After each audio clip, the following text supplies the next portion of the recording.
Reactive training systems. I was teaching RTS classroom recently. We were having a discussion about linear periodization.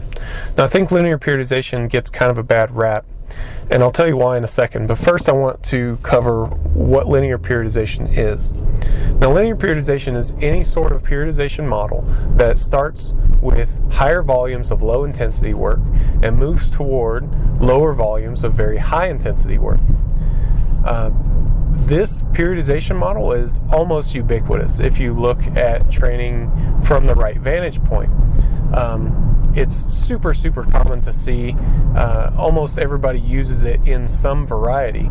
Even people that clearly see the problems with linear periodization still flavors the overall training process, and I don't think that's a bad thing.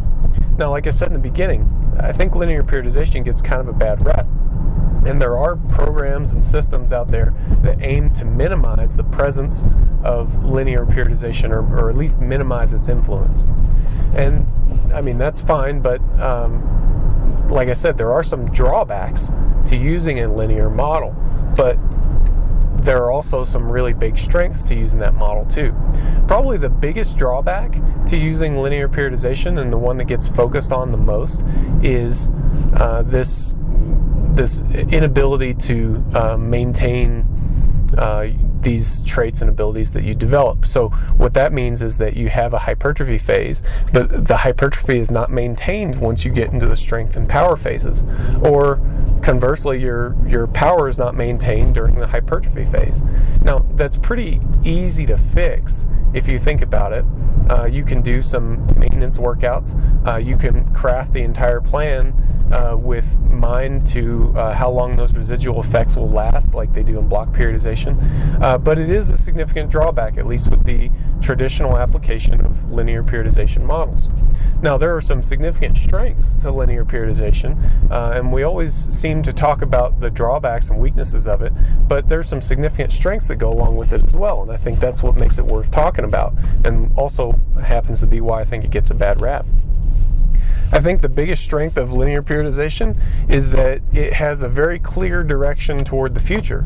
So if you did 6 reps last week, and then this week you did 5 reps, and next week you'll do 4 reps, it's very clear to see where that's going, not only from a cognitive standpoint, but one helps prepare your body for the next. The increments in intensity are not dramatic, and they don't shock the body. The decreases in volume or increases in volume don't have to be dramatic and provide giant shocks and stuff like that either.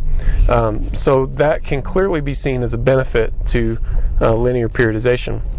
Another benefit is more psychological. Having that sort of progression helps lifters understand where their strength is at, understand where their strength will be next week, and move toward the future.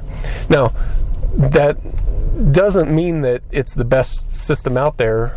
We also have to keep in mind those drawbacks that we talked about previously, and there are some more if we dig into it a little bit more. But I just think it gets a bit of a bad rap on the overall because of those drawbacks. But there are definitely some pros that we can have if we just kind of look at it in the right way and use it as a tool like it's designed to be used.